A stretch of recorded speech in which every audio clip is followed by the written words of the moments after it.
All right, you guys, very exciting day. Here in my hand, we have the new Mizuno Pro S1 iron. Just got these in. We're gonna do a quick overview of these clubs. We're gonna hit some shots. We're gonna talk about the ball flight, talk about the launch, all that kind of fun stuff, kind of nerd out and talk about a lot of changes that Mizuno made with this new iron lineup. And we'll talk about the key benefits, features, who should be playing this or who will be playing this club. Really good looking iron. Excited to hit it. Let's go ahead and swing away and let's record some shots here.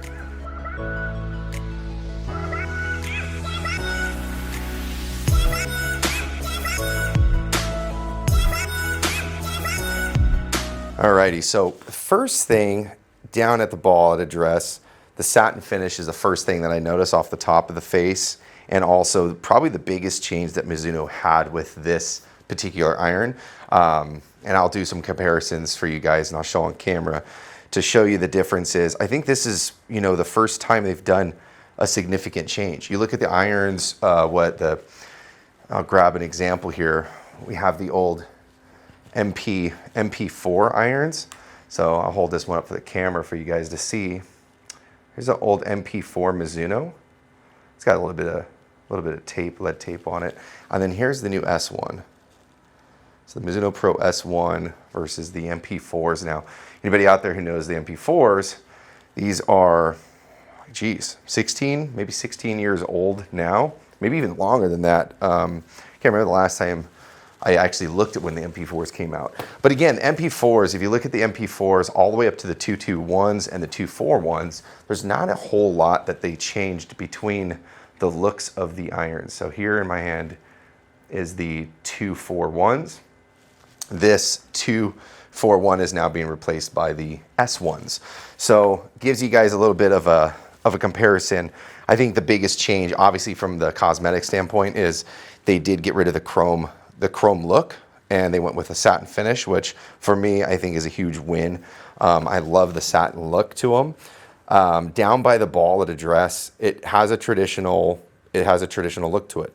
You're going to notice it is a blade. It's going to have a thinner top line. The groove patterns are nice. They didn't change, I don't think, anything from the 241s to 221s. I feel like the face is probably the exact same when you place it down by the ball. So there's not a huge difference. If you're somebody who maybe plays the 241s or the 221s and you're looking to kind of change it and get something new and current, you'll notice the biggest difference again is the chrome face versus the satin finish. And for me, again, I don't like the chrome because when I'm outdoors, what I noticed happens the most to me is while I'm playing, the sun will hit and reflect off this toe part that's a little more of a chrome finish. It does reflect the light. Honestly, for me, it affects me a lot when I'm over the ball. Somebody who doesn't like to have light beaming off the head of the club, especially with the certain angles, if it's off to the right and it hits the top portion of the club and it kind of reflects that light into my eyesight. I'm not a huge fan of that over the ball. So I do like that they went away with the chrome finish on the outside of the edge of the face. So when you're looking at these two and you're seeing the differences in the chrome versus satin. Down by the ball, love the looks of it. I love the traditional small head. I like that they revamped the design of the S1s. Again, the MP4s look just like the 221s and the 241s.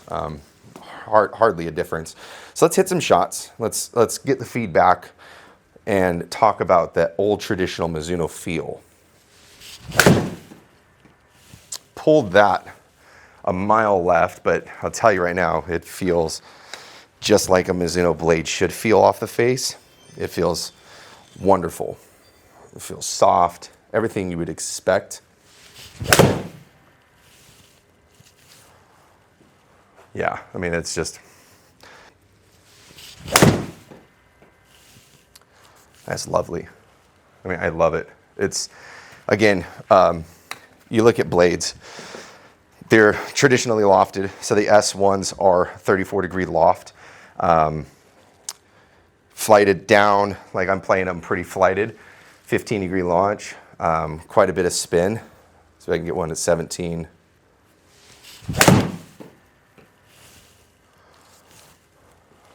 And that's about as high as I would ever hit a 7-iron, for example. If I'm flighting them into a green, typically I'm hitting them lower. But again, like when you're playing blades, being able to manipulate the club face and the launch is kind of why better players lean towards blades. So let's do this. I'm gonna go ahead and get rid of these golf balls here. I'm gonna hit 3 shots, the premium. I'm gonna compare some data. We're gonna look at the numbers on stock swings ultimately, and just kind of talk about who would play these clubs and if it's a good fit for you guys, or if you guys out there wanna, go get fit or try these new Mizunos out. If you're someone who likes a smaller head and a blade, you're gonna absolutely love these. So let's get some premium balls here and let's hit some shots. Alrighty, we got fresh balls. I'm playing the Titleist Left Dash Pro V1X. So we should see lower spin rates out of these than the other ones. All right, let's go ahead and test these guys out.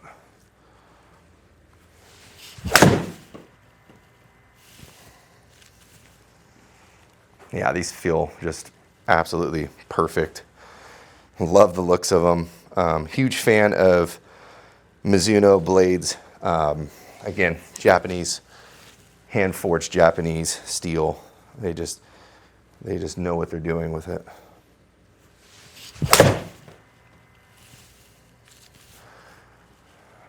Just smooth contact off the face. Now, I am playing a pretty hard ball. The Left Dash Pro V1X is higher compression rate than most would play, right? But again, if you have higher swing speeds and you tend to have too high of spin, especially with a 7-iron, might be a good option to play something a little bit harder. Pulled that one. We got 3. 2 of them were, I think I hit them about the same. That one got a little slow there on my backswing. So let's try one more so we get 3 that are pretty similar. Yeah, that just feels so nice. Let's do a deep dive on these numbers real quick, and then kind of talk, a little bit of nerd talk and talk about launch, spin, a little bit about the golf ball, how to optimize the golf ball for the performance that you're looking for within the shaft and the head combo. And we'll talk about the setup that I have on this particular club here. Okay, so first thing we're gonna talk about is the shaft. On this one, this demo that I'm swinging right now, I'm in the Project X, and this is the LS shaft. And you can see I have this set to standard lie angle, right? And it's a 34-degree demo head. So it's just, everything here is just stock standard. The grips, again, super generic, basic grips that you're gonna get from Lambkin.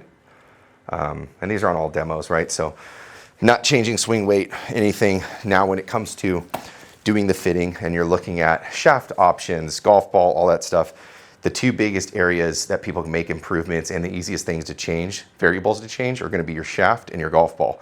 Those 2 pieces of equipment, golf ball being number 1, is gonna make the biggest change in your performance and your numbers. Take, for example, my average spin, and I'll pull it up on the screen here so you guys can see it. Average spin on these shots, if I want it to be more or less, I can change that instantly by just switching golf ball. So depending on what I'm trying to do to optimize the performance of the club versus ball versus shaft. I know for me, I like to play more flighted shots. So a 34-degree 7-iron, typically I like a 32. Even though it's just 2 degrees, I don't have to give it a little bit more to, I don't have to cover it as much as my sternum to flight it down. I can just rely on a 2-point difference to get me a little bit more of a piercing ball flight. For me, that's my preference, and my speed allows for it because I create a lot of spin, so I can de-loft a lot of my irons to bring the spin down. As you guys see me hitting a Pro V1X Left Dash ball, arguably their hardest, lowest spinning ball that they make, I still can generate quite a bit of spin even with that. My wedges, for example, rip back, and they're 12,000 RPMs of backspin, and that's me hitting a flighted, like sawed-off finish, trying not to spin it. And I'm not cutting it, I'm not hitting out to in to cut them or to add spin. So you see on that last one, for example, my club path is pretty zeroed. Angle of attack is about 6 degrees down. That's, again, that's me covering the ball a lot to lower my launch, right? Because this thing being 34 degrees, it's gonna want to easily go 18, 19 degree launch. So I like my 7-iron right at 16 to 17 degree window. And you know, backspin, you can change variables. Like I can either, if I'm drawing the ball, I can play something that's a little softer. A TP5 would be a prime example. If you hit a TP5 ball, you're going to add, for me, it's going to add quite a bit of spin. It's probably going to approach 6,200 backspin on that same exact shot. So understanding the combination between the two is super important. You guys get fit. Talking about, you know, shafts, swing weights, grips. Swing weight's super important. It's going to allow you guys to have some sort of consistency and feel throughout your club. So try to, when you get a fitting done, try to talk about swing weight. Figure out what your optimized swing weight is for your irons, and try to keep that consistent. Now, going back to Mizuno Club. The S1 irons, who's going to play the irons? Well, your better players typically are going to play these irons. Now, when I say better players, you guys have to understand, I'm not talking just somebody who scores well. I'm talking better players in a sense of ball striking. Someone who can strike the ball, you know, time and time again off the center of the face. You know, high handicappers, I've seen plenty of high handicappers be really good ball strikers. I've seen people who shoot 95s who can strike the ball time and time again, center face. It all comes down to ball striking. If you can hit somewhere in the middle of the face, you can play a blade, 100%. And if you're someone who just struggles with, you know, face to path and just consistently hits, you know, off the toe or the heel, get some training, you know, take some lessons, do what you can to improve those mishits. If they're, again, off-center strikes, then they're off-center strikes. So who will play these clubs? Better ball strikers. Someone who knows they can hit the middle of the face more frequently than they do miss the middle of the face.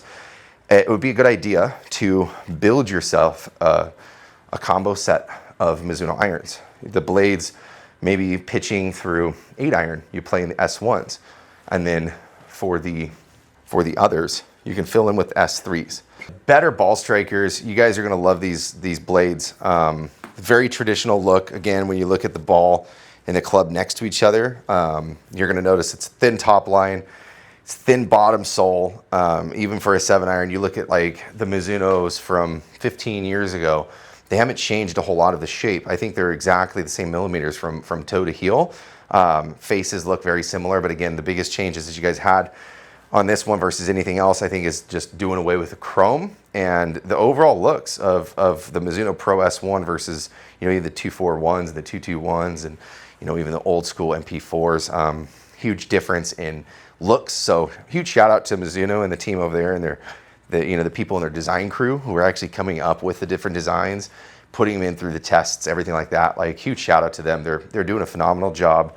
If you've never hit Mizuno blades before and you play anything else, throw them in the lineup. Hit these, compare them to everything else in the market. Compare them to, you know, Titleist, to Callaway, to Srixons, anything that you get your hands on. Give yourself more options. Listen to the sound, listen to the feel, and don't forget, when you're in a fitting, hit these guys with your preferred golf ball first, the ball that you play, and then see what you can do with optimizing data from the golf ball, such as launch, spin, all that kind of stuff. Match up the ball with the club, with the shaft, and then kind of lock that in and go from there. All right, you guys, subscribe, follow along for more videos.